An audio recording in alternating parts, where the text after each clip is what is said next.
Hi, I'm Kristianna Mrjenovich, your Second Chance Queen podcast host, and tonight we are going to be doing the episode number 2 in my 4-part series for my S.E.L.F method for confidence building.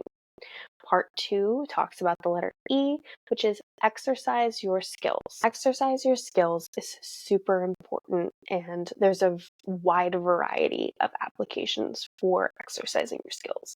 Practice, practice, practice. Practice doesn't always make perfect, but it does make confidence. The more you work at skills or practice or put in the effort to something, the more you commit it to muscle memory, the more it becomes second nature, and the easier it becomes to you.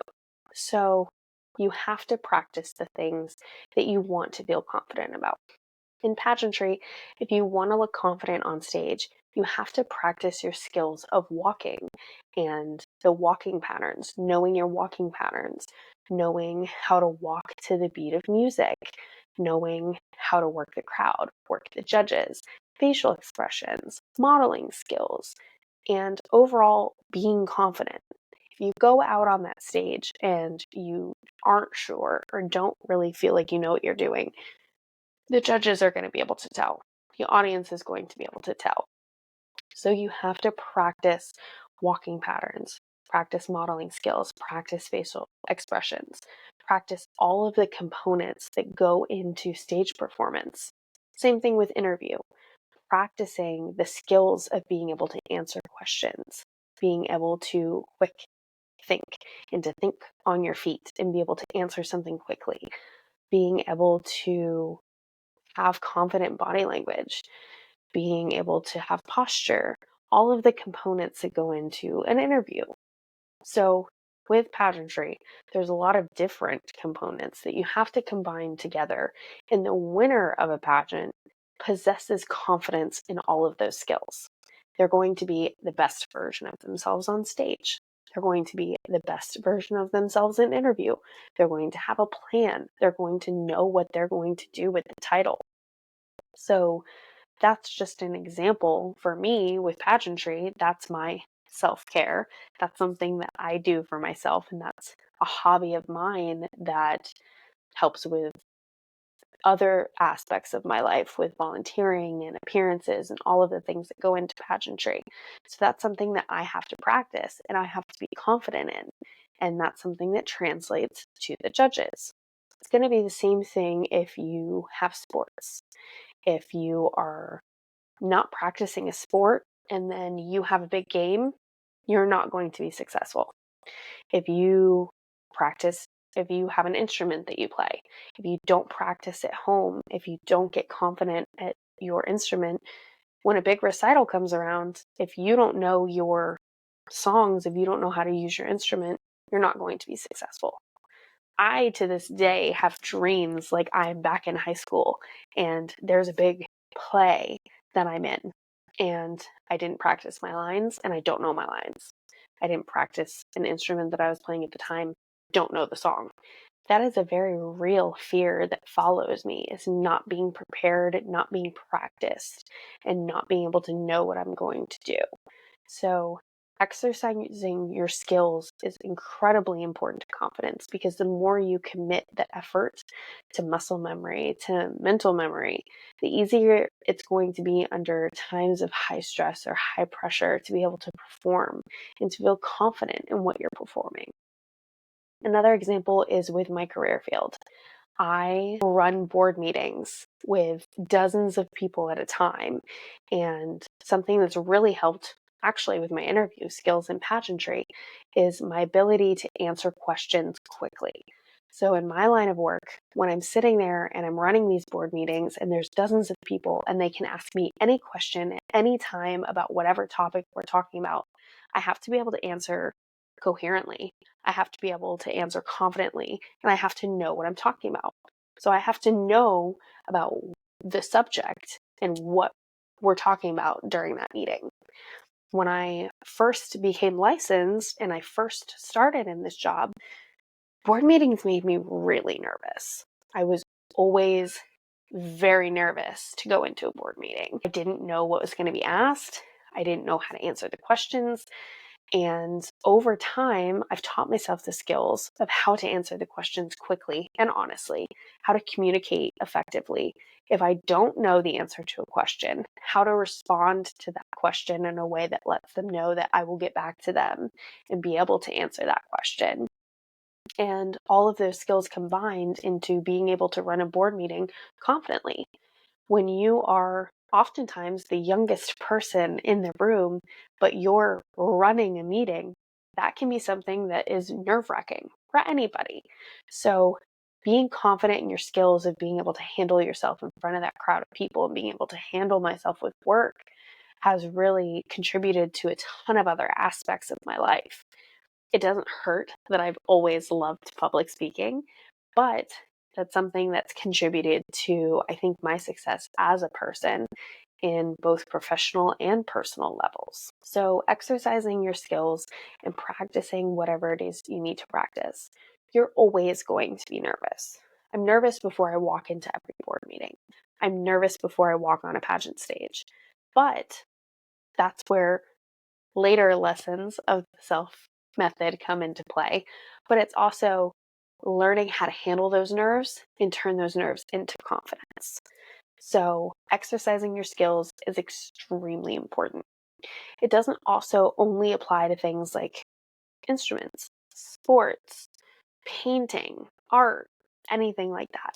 It also applies to skills as a person, as an adult, practicing skills of public speaking, practicing skills of healthy coping mechanisms, practicing skills that you learn in therapy so that you can translate them, practicing different methods to manage mental health conditions, practicing things to manage physical ailments. It's exercising whatever skill set you need in order to feel confident as an individual. So if you know you're great at something, practice it makes perfect. You're going to feel confident in that. But if you're not feeling so great about another area of your life, exercising those skills and practicing those things in that area of your life is extremely important. So one thing to keep in mind too with exercising your skills and practicing is everybody always says the phrase, practice makes perfect. Practice doesn't always make perfect. Practice makes confident, but it doesn't always make perfect. You can practice those skills over and over again, and you can still make a mistake. There are artists that write songs, record songs, perform songs dozens of times, and then one night on stage, they forget the lyrics. It's happened to Taylor Swift. It's happened to other pop stars. It happens to everybody. You can practice something over and over again and still mess up. That's human.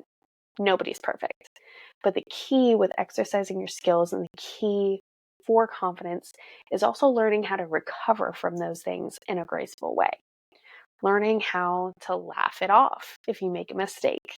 Learning how to recover from the mistake. Something that I think is really important is the recovery from mistakes. It's not just all about practice making perfect and then never messing up. We mess up. It's something that we do as humans. One of the biggest moments that I love to highlight is in pageantry. Miss Earth USA is one of the biggest organizations for pageantry out there. And the winner of 2024, B, who is beautiful and well-spoken and academic, amazing and academically talented. She's an incredible woman. She has beautiful modeling skills.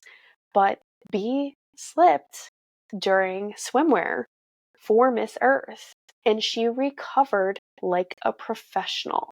So if you can be on one of the biggest stages in pageantry and slip in one of the competition components and recover so well and then go on to win the crown, that is a huge testament to the importance of recovery from mistakes and mishaps and not just being perfect from the get-go. So exercising your skills, yes, it's about getting to where it's muscle memory. It's committed. You're good at it. You know you're good at it. You can feel good about it. But it's also practicing skills for recovery in whatever area it is, so that if something does happen, you can recover with grace. Don't show anybody that, oh crap, I messed up. Because if you, oh crap, I messed up, and we can see it on you, it doesn't have as much of an impact as owning the mess up. You can slip, recover immediately, and walk strong and confident.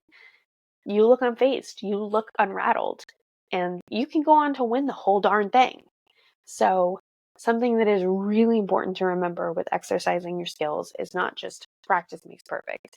It's practice makes confidence, and that recovery is just as important as practicing the skill.